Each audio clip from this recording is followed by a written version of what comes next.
What's up guys, welcome back to the official Triton YouTube channel. My name is Connor. Today we're going to be taking a look at 3 of my favorite AR-15s in every price range. $500, $1,000, and over $1,500. Before we get into that though, go ahead and hit like and subscribe. When this channel hits 10,000 subscribers, we're going to be doing a giveaway. You don't want to miss that. That'll be over on Instagram. With all that out of the way, let's get into these rifles. So before we break down each of these rifles, I do want to say that AR-15s are super versatile and they're super popular. There's a load of customizability options with furniture and accessories with the AR platform. You can build one of these out to do just about whatever you want, whether it's hunting or home defense or running drills. You can build out these rifles to serve whatever purpose you desire. They're extremely popular. The ammo is widely available in just about any gun store across America that you go to. You can find 223 or 556 rounds, and you can get out on the range with this. Specifically this rifle, this is a PSA blim. It's pretty stripped down and standard. Not a whole lot of fancy gadgets and accessories with it, but that's okay. This is a sub $500 AR-15 rifle. Pretty standard mil-spec A2 furniture between the charging handle and the stock, the grip, the flash hider, all pretty standard stuff on this rifle. But that's okay, because this rifle can be used for home defense. This rifle can be trained with.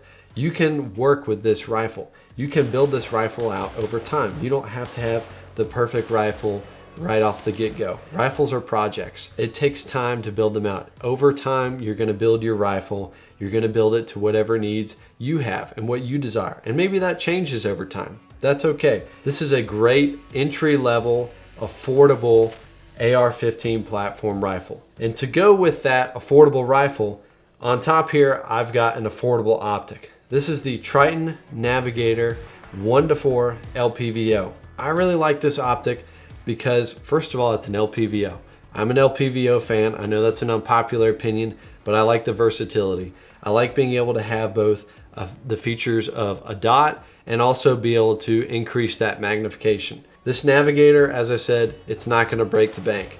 You can put this on your rifle. You can put this on this exact rifle and you can hit the range. You can start running drills. You could take this exact setup perhaps and throw a sling on it with this QD point here. And all of a sudden you're in business. You can start running drills, you can start training. To touch on some other features and specs of this optic, we'll start here at the back. This is the ocular lens, which is adjustable. Moving forward from that, we do have our magnification adjustment, which, as I said, this is a 1:4 LPVO.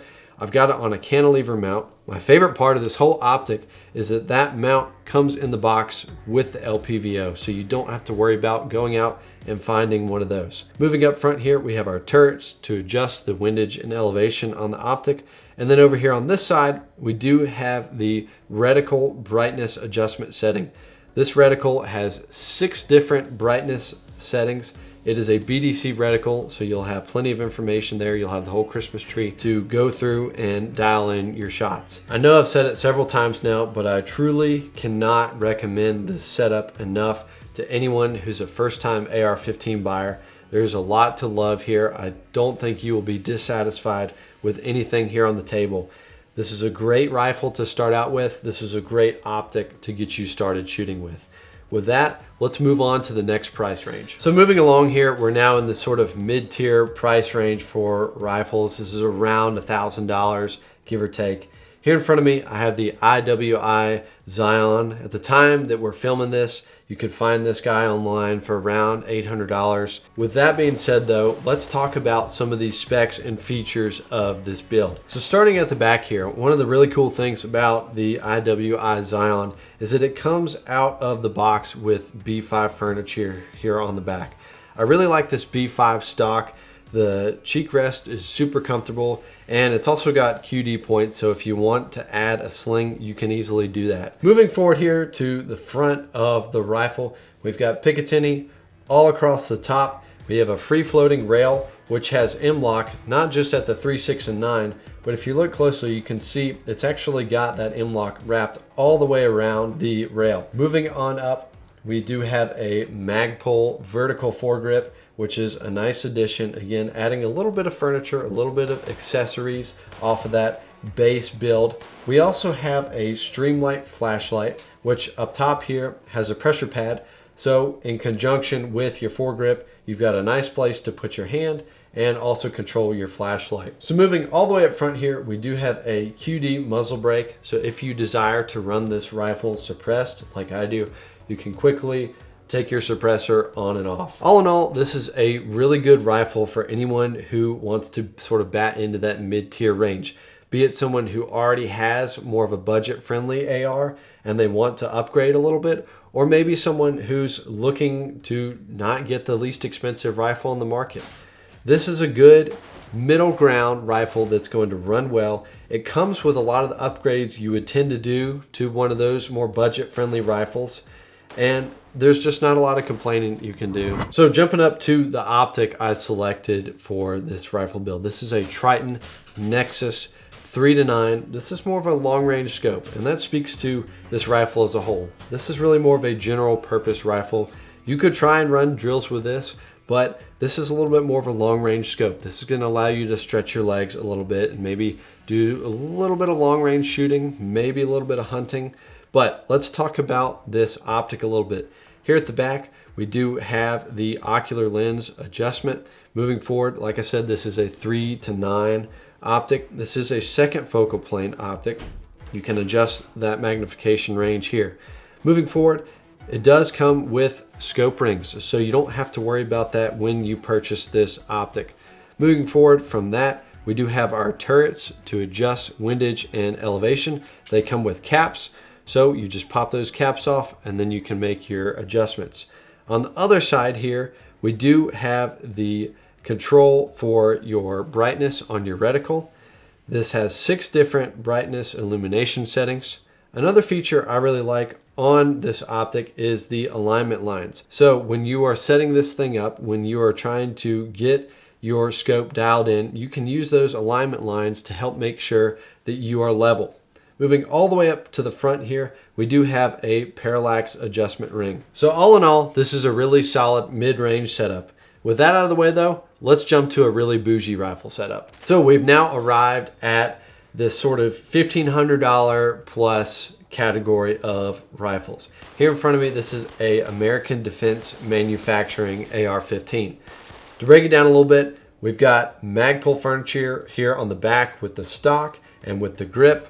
Up top here, this is a Radian ambidextrous charging handle, which I really like. Moving down here, we've got an ambidextrous safety, and it's also a 45-degree safety rather than a 90, so you can be a little bit quicker when coming off your safety. My favorite feature about this rifle though is right up here up front. You've got a bolt release on the right side of the rifle. Usually it's only on the left side, but with this American Defense Manufacturing, you have the option of both. Moving forward here, we do have a free-floating rail, and up front we've got a flashlight up top on our Picatinny. We've got a pressure pad. Honestly, either an angular or a vertical foregrip would be a nice addition to this rifle. Now, moving up top, let's talk about this optic. This is a Triton Navigator 1-6 first focal plane LPVO. The previous optics I had were all second focal plane. This is a first focal plane optic, which means your holdovers on your reticle will be accurate at every level of magnification. Again, this is sort of a bougier rifle build, so that's why I selected a first focal plane optic. This is a 1-6 LPVO, so you'll have the opportunity to do some close range shooting, maybe run some drills, but also stretch your legs a little bit at that level 6 magnification. Starting at the back here, we do have the ocular lens, which can be adjusted. Moving forward, we have the magnification adjustment level. And then moving on up, we do have a Triton cantilever mount, which does come with the optic, which is one of my favorite features. They come with a mount, they come with scope rings, whatever you need, it's in the box. You don't have to worry about going and buying that. Moving on up though, we do have caps over our windage and elevation adjustment turrets, so they are nice and protected.